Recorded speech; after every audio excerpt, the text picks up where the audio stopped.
कैसे हैं सभी छात्र और छात्राएं। चलिए मैं आपका अपना टीचर गुलशेर गौड़। आप लोगों को पता है कि हम एवरी संडे आप लोगों के लिए टेस्ट क्विज रखते हैं, एमसीक्यू टेस्ट क्वेश्चन लेकर आते हैं और टॉप 20 क्वेश्चन लेकर आते हैं जो हमारा एग्जाम के लिए मोस्ट वेरी वेरी इंपॉर्टेंट है।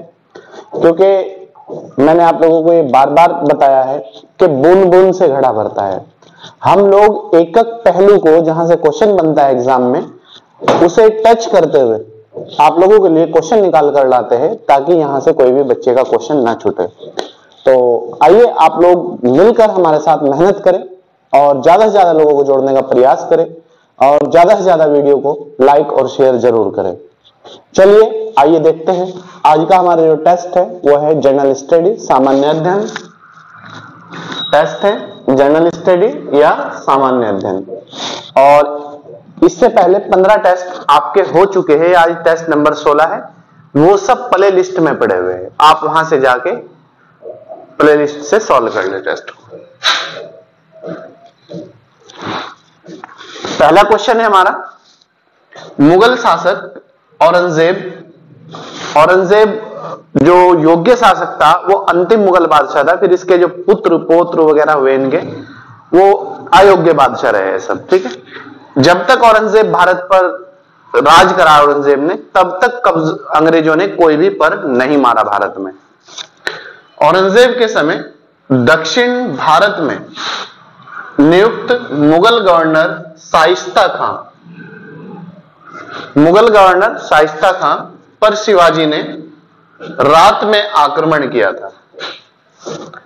तो शिवाजी ने शाइस्ता खां पर किस स्थान पर रात में अटैक किया था? शाइस्ता खां जो था वो मुगल शासक जो औरंगजेब थे उनका गवर्नर था, ठीक है। A option Rajgarh, Nasirabad, Poona, Panhala. बताइए, पनहाला दुर्ग भी है एक, ठीक है, ये वही है। तो शाइस्ता खां पर जो शिवाजी ने अटैक किया था वो पूना में किया था और पूना महाराष्ट्र में है, ठीक है। क्वेश्चन नंबर 2, मंगल पांडे ने विद्रोह किस छावनी में किया था? जो मंगल पांडे था ये एक सैनिक था। मैं थोड़ा सा इतिहास इसका बतला दूं। 1857 की जो क्रांति हुई थी उस क्रांति की जो चिंगारी थी वो मंगल पांडे के से ही शुरू हुई थी। ऐसा था कि जो चर्बी लगे कारतूस होते थे, एनफिल्ट्री राइफल जो होती थी उसमें पहले चर्बी लगे कारतूस होते थे चिकनाट के लिए। तो वहां सैनिक थे जो छावनी में, उन्होंने कहा मंगल पांडे को कि आप वैसे तो इतने बड़े धार्मिक आदमी बनते हो कि हम धर्म नष्ट हो जाएगा हमारा, हम पंडित है, ये है वो है, और तुम मुंह से चर्बी लगे कारतूस खोलते हो। इन्होंने कहा ऐसा नहीं है, उन्होंने दिखाया, वो सत्य सिद्ध हुआ। तो इन्होंने वहीं से बैरकपुर छावनी पश्चिम बंगाल से ही इन्होंने क्रांति कर दी थी। तो इन्हें पकड़कर बाद में फांसी दे दी गई थी। उसके बाद फिर वो क्रांति पूरी आवाज पूरे भारत में फैल गई और पूरे भारत में जो क्रांति की शुरुआत हुई थी वो मेरठ छावनी से हुई थी, ठीक है।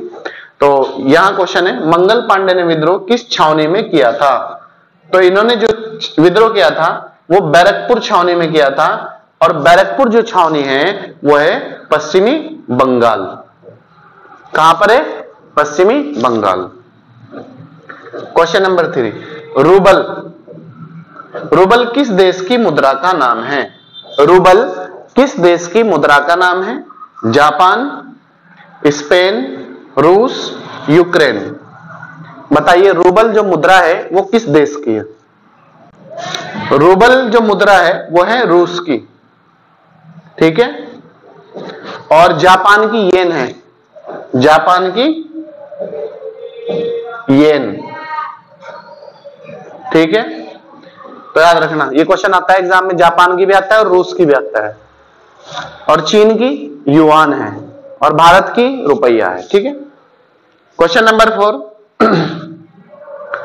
आदित्य जोशी का संबंध किस खेल से है? जो आदित्य जोशी है उनका संबंध किस खेल से है ये बताइए। क्रिकेटर, हॉकी, बैडमिंटन या फिर हॉकी? इसमें आप 3 ही ऑप्शन कर दो। आदित्य जोशी का संबंध किस खेल से है? क्रिकेटर, हॉकी या फिर बैडमिंटन? जो आदित्य जोशी है ये उत्तराखंड से है और इनका संबंध जो है बैडमिंटन से है। क्वेश्चन नंबर 5, निम्न में किसकी नियुक्ति राज्य का राज्यपाल करता है? कौन सा ऐसा पद है जिसकी नियुक्ति राज्य का राज्यपाल करता है? मुख्यमंत्री, महान्यायवादी, राज्य लोक सेवा आयोग के सदस्य। तो बताइए किसकी नियुक्ति राज्य का राज्यपाल करता है? राज्य लोक से, देखो मैं बतला दूं, राज्य लोक सेवा आयोग के जो सदस्य होते हैं उनकी नियुक्ति जो है राष्ट्रपति करता है और राष्ट्रपति को ही हटाने का अधिकार है। ठीक है। महान्यायवादी की नियुक्ति राष्ट्रपति करता है, लेकिन मुख्यमंत्री की जो नियुक्ति करता है वो राज्यपाल करता है। आपसे नियुक्ति पूछ ले एग्जाम में तब भी आंसर राज्यपाल रहेगा, और शपथ पूछ ले आंसर तब भी राज्यपाल ही रहेगा। और राज्यों में राज्यपाल की जो नियुक्ति करता है वो करता है राष्ट्रपति, लेकिन राज्यपाल को जो शपथ दिलाता है वो माननीय हाई कोर्ट का जो मुख्य न्यायाधीश होता है वो दिलवाता है। ठीक है। Question number next, question number 6 है, भारतीय संसद इंडियन पार्लियामेंट का डिजाइन किसने तैयार किया था? भारतीय संसद का जो डिजाइन तैयार किया था वो किया था Lord Smith, Edwin Lutyens, Lord Smith, Lord Cornwallis कर दो आप इसे।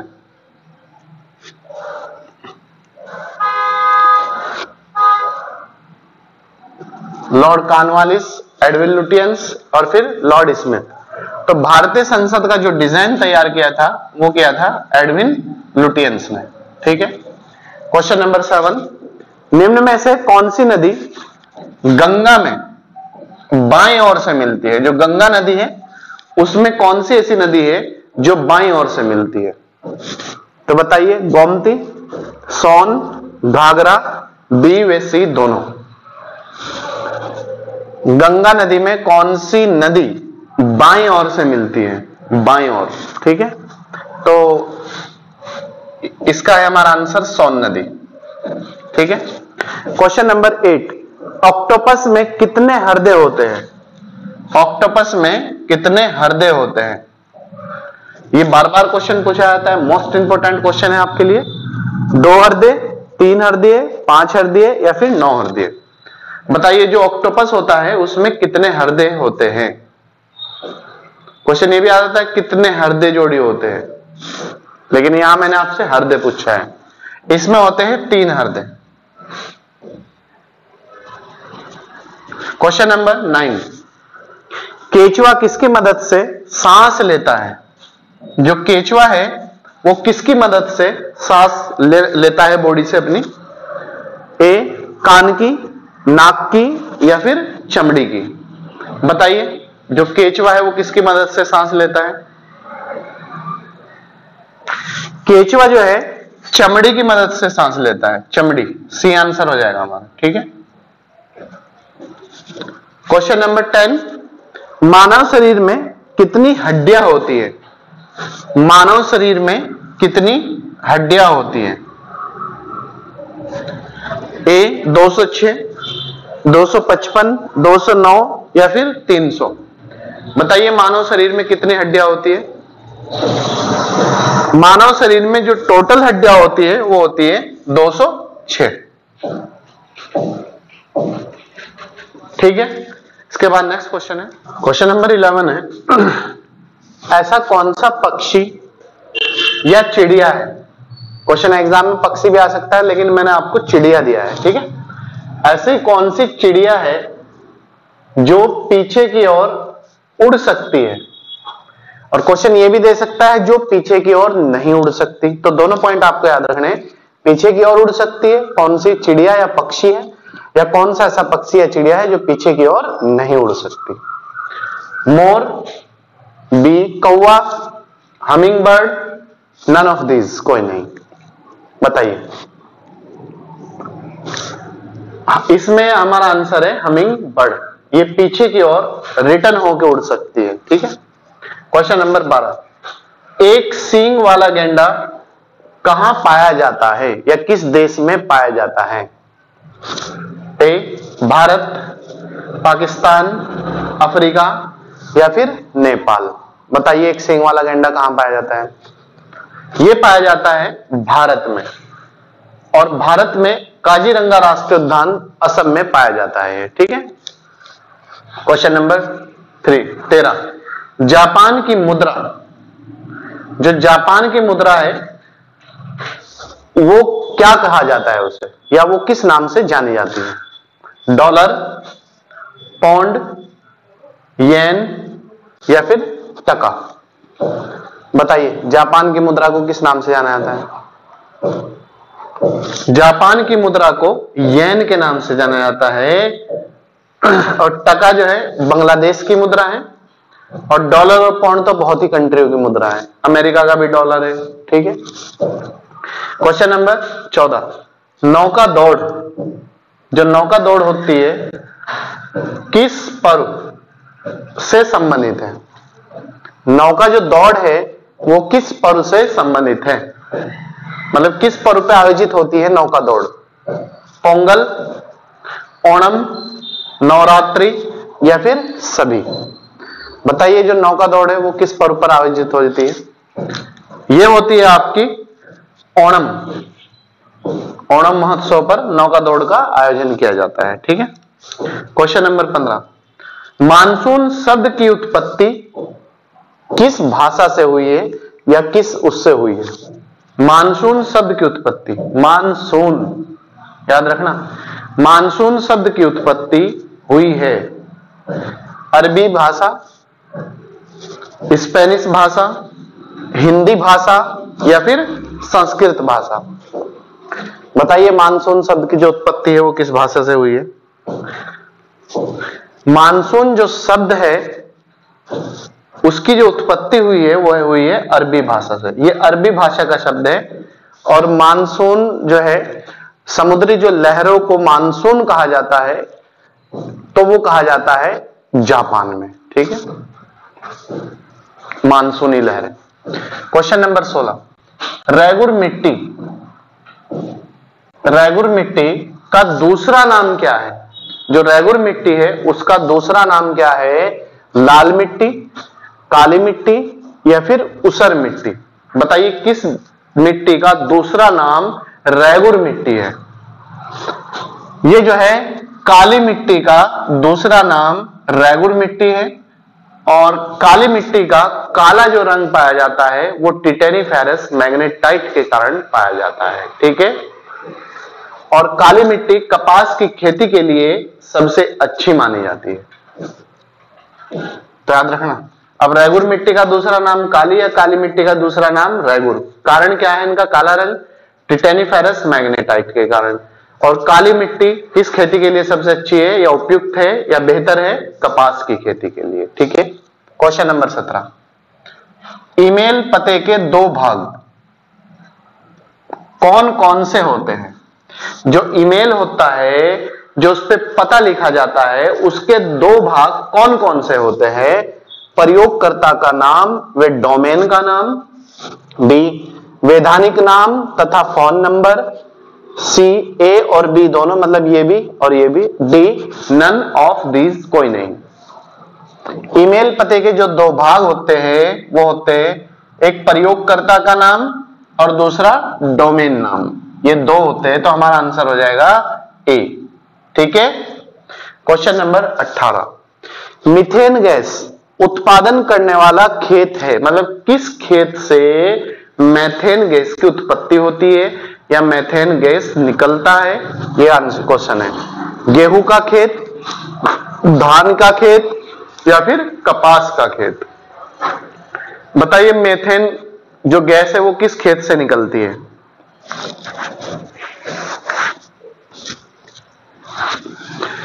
मीथेन जो गैस है वो धान के खेत से निकलती है, धान। याद रखना, क्वेश्चन एग्जाम में चावल का खेत भी दे सकता है, तो चावल का खेत या धान का खेत, आंसर एक ही रहना। एक और चीज मैं बतलाऊं तो जो पशुओं की जुगाली होते हैं ना, जो पशु जुगालते हैं खाना खाने के बाद ऐसे, तो उनके मुंह से भी मीथेन गैस की ही उत्पत्ति होती है, पशुओं की जुगाली और धान का खेत दोनों से। ठीक है। क्वेश्चन नंबर 19, भारतीय संसद की लोक लेखा समिति लोक लेखा समिति के अध्यक्ष को कौन नॉमिनेट करता है या कौन मनोनीत करता है? लोक लेखा समिति के जो अध्यक्ष होते हैं उसे कौन मनोनीत करता है या कौन नॉमिनेट करता है? राष्ट्रपति, लोकसभा का अध्यक्ष या फिर प्रधानमंत्री? बताइए, लोक लेखा समिति के जो अध्यक्ष होते हैं उसे कौन नॉमिनेट करता है? वेरी गुड, जल्दी जल्दी बताएं।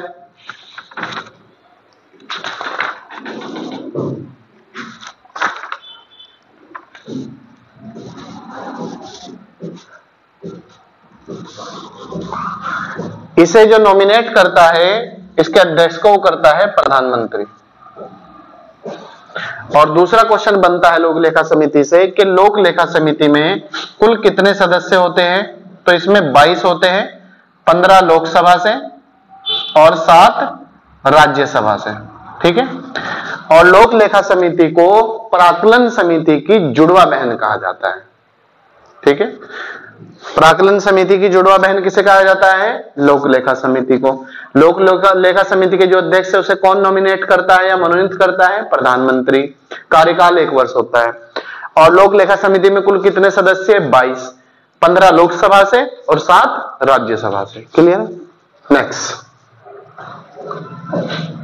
भारतीय संविधान की प्रस्तावना में समाजवादी शब्द, जो इंडियन कॉन्स्टिट्यूशन की प्रीएम्बल है, प्रस्तावना है या संविधान का ढांचा है, उसमें जो समाजवादी शब्द जोड़ा गया था वो किस संशोधन द्वारा जोड़ा गया था? संशोधन को इंग्लिश में अमेंडमेंट कहते हैं। ठीक है, अमेंडमेंट या परिवर्तन या चेंज किया गया था। किस संशोधन द्वारा? 40वां संशोधन, 44वां संशोधन, 42वां संशोधन या फिर 74वां संशोधन? बताइए किस संशोधन द्वारा जोड़ा गया था? संविधान की जो प्रस्तावना है उसमें जो है, मैं आपको बतला दूं, मात्र एक बार ही संशोधन हुआ है। क्वेश्चन आता है एग्जाम में। कब हुआ था? यह हुआ था 42वां संविधान संशोधन 1976।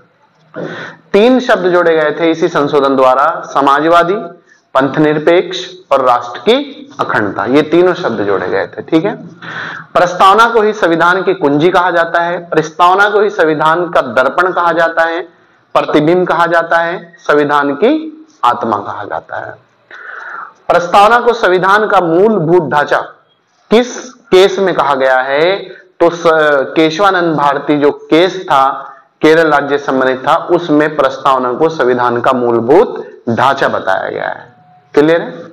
और प्रस्तावना का जो पहला शब्द है वो हम भारत के लोग के नाम से शुरू होता है, और हम भारत के लोग का अर्थ है कि जो शक्ति का स्रोत है वो भारतीय जनता है या संप्रभुता भारतीय जनता में निहित है, with the people of India. तो संविधान की प्रस्तावना में समाजवादी शब्द किस संशोधन द्वारा जोड़ा गया था? यह जोड़ा गया था 42वां संशोधन 1976 द्वारा। 1976 द्वारा। ठीक है। तो दोस्तों और प्यारे छात्र और छात्राओं, ये था आज का हमारा संडे का टेस्ट। सामान्य अध्ययन या सामान्य जनरल स्टडी या जनरल नॉलेज, कुछ भी कह सकते हैं आप। ये most very very important topic और टेस्ट, आप लोग इसे अच्छी तरीके से करें। जो हमारे आगामी परीक्षा है वो बहुत जल्द होने जा रही है, तो आप उन सबको ध्यान में रखते हैं कंटिन्यूटी के साथ फ्राइडे, सैटरडे और संडे, ये 3 दिन ऐसे हैं जो हम टेस्ट से बच्चे को गुजारते हैं, टेस्ट की प्रक्रिया से गुजारते हैं कि क्वेश्चन कैसे आएगा आपका एग्जाम में। आपको ये भी पता होना चाहिए, पढ़ने से ज्यादा आपको क्वेश्चन का पता होना चाहिए। ठीक है, तभी आप एग्जाम में फेस कर पाओगे क्वेश्चन, और आपको हैबिट रहेगी। वहां समय भी बचेगा अगर हम यहाँ सॉल्व करेंगे, और हमारा क्वेश्चन आंसर भी राइट जाएगा। तो चलिए, ये इसे प्रक्रिया को आगे बढ़ाते हुए, अगर आप हमारे YouTube चैनल पर नए हैं तो सब्सक्राइब कर लीजिएगा, लाइक और शेयर जरूर कीजिएगा, और अगर पुराने हैं तो कंटिन्यूटी के साथ बने रहिएगा और ज्यादा से ज्यादा लोगों को जोड़ने का प्रयास करिएगा। और अगर आप ऑनलाइन क्लास लेना चाहते हैं तो विनाइस कैंपस का ऐप प्ले स्टोर से जाकर डाउनलोड कर लें, वहां आपको ऑनलाइन क्लास उपलब्ध हो जाएगी, और बहुत ही कम चार्ज में आपको बेहतर क्लास घर बैठे उपलब्ध कराई जाएगी। आप बिल्कुल भी पैसे की कोई टेंशन ना लें। चलिए, थैंक यू।